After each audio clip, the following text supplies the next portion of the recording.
Everyone once again welcome back to my channel Yashika Mehta. एक बार फिर से स्वागत है आप सभी का मेरे यूट्यूब चैनल पर। And yes guys, I am here with the new topic of science that is the properties of metals and non metals. As we all know that we all have come across a lot of metals in our day-to-day life. So today in this video we will going to talk about the metals and non-metals properties. Okay, so guys, if you are new to my channel, then hit the subscribe button and please press the bell icon so that you will be notified every time. Okay, so guys, let's move to this video. इस video में हम लोग बात करने वाले हैं physical properties की। Physical properties of metals and non metals. Physical properties क्या होती है? फिजिकल का मतलब ये होता है कि देखने पर और उनकी ऊपर से स्ट्रक्चरल जो प्रॉपर्टीज़ रहती है उन्हीं को हम क्या कहते हैं? Physical properties. फिजिकल में कम्प्लीटली हम किसकी बात करते हैं? उसके स्टेट की, कि वो सॉलिड है, लिक्विड है, गैस है, कैसा है, छूने पे कैसा है, अगर उसके ऊपर कुछ और हैमर से हम प्रहार करते हैं तो वो कैसी आवाज़ करता है। ठीक है, तो physical is all about the physical appearance of the object. ठीक है, तो आज हम लोग बात करने वाले हैं कि मेटल्स और नॉन मेटल्स के अंदर फिजिकल प्रॉपर्टीज़ क्या क्या होती हैं। तो देखिए, ये बहुत ही इंपॉर्टेंट क्वेश्चन है, 10th के बेसिस पर भी, 8th में भी, मतलब ये सभी क्लासेस के लिए इंपॉर्टेंट है और even it is asked in the competitive exams also. ठीक है, most of the metals are solid at room temperature. Actually metals तो सॉलिड ही होते हैं रूम टेम्परेचर पे।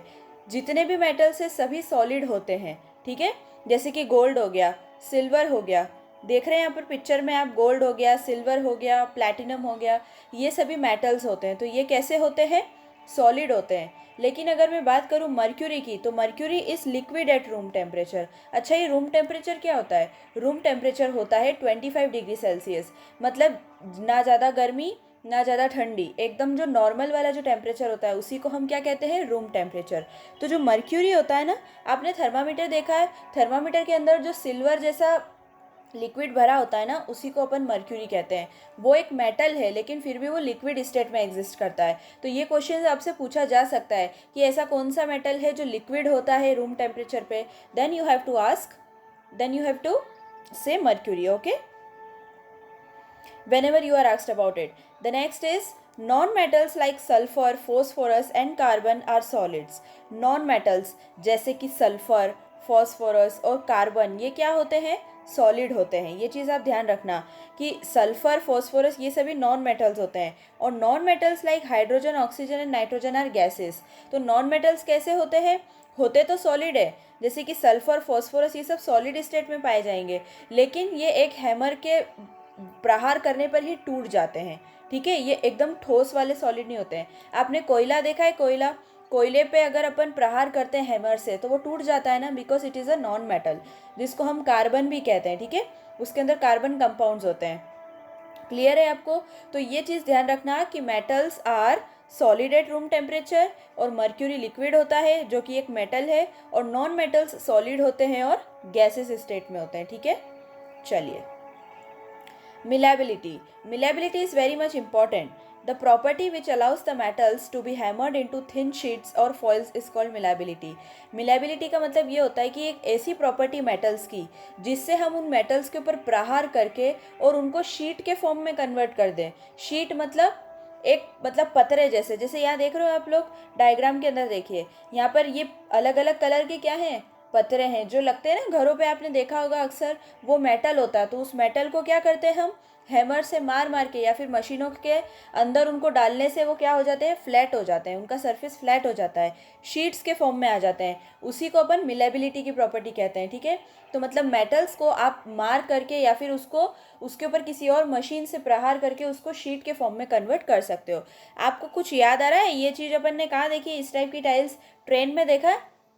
ट्रेन की जो नीचे की टाइल्स होती है वो ऐसी होती है। तो ये वो भी एक मेटल होता है जिसको शीट्स के फॉर्म में कन्वर्ट कर दिया जाता है। Non metals break up into pieces on hammering is called brittleness. और नॉन मेटल ऐसे होते हैं जिनके ऊपर अगर आपने हैमर से, मतलब अगर हथौड़ी से प्रहार कर दिया तो वो टूट जाते हैं। जैसे अभी मैंने आपको बताया था ना कि अगर आप कोयला लेंगे और कोयले के ऊपर आपने अगर हैमर से प्रहार कर दिया हथौड़े से तो वो ब्रेक डाउन हो जाता है। इसका मतलब क्या है कि नॉन मेटल्स क्या होते हैं? ब्रिटल होते हैं, मतलब टूट जाने वाले होते हैं, पीसेस में ब्रेक डाउन हो जाते हैं। क्लियर है? उनको आप थिन शीट्स में कन्वर्ट नहीं कर सकते। The next, ductility. Most of the metals are drawn into thin wires. Metals को अपन वायर्स के फॉर्म में भी कन्वर्ट करते हैं। आपको पता है हमारे घर के अंदर कॉपर की लाइनिंग होती है, अपने यहाँ पे जितनी लाइट होती है वगैरह होती है ना, उनके अंदर कौन से वायर लगाए जाते हैं? कॉपर के वायर लगाए जाते हैं। ऐसे सबसे अच्छा जो कंडक्टर है वो तो सिल्वर होता है। सिल्वर सबसे अच्छा कंडक्टर होता है, लेकिन क्या होता है कि सिल्वर बहुत ही कॉस्टली पड़ता है, बहुत महंगा होता है, इसीलिए हमारे घर में कॉपर की लाइनिंग लगाई जाती है। कोई है क्या ऐसा जिनके घर में सिल्वर की लाइनिंग है, जो बहुत ही पैसे वाले हैं? The property which allows the metals to be drawn into thin wires is called ductility. और यही प्रॉपर्टी के हम मेटल्स को वायर के फॉर्म में भी कन्वर्ट कर सकते हैं, उसी प्रॉपर्टी को क्या कहते हैं हम? डक्टिलिटी। बात करें अगर नॉन मेटल की, तो non metals break into pieces when stretched, like phosphorus and sulphur. क्या होता है कि फोस्फोरस और सल्फर जैसे जो मेटल्स है ये टूट जाते हैं जब भी आप इनको स्ट्रेच करने की कोशिश करते हो। स्ट्रेच करना मतलब खींचना, ठीक है।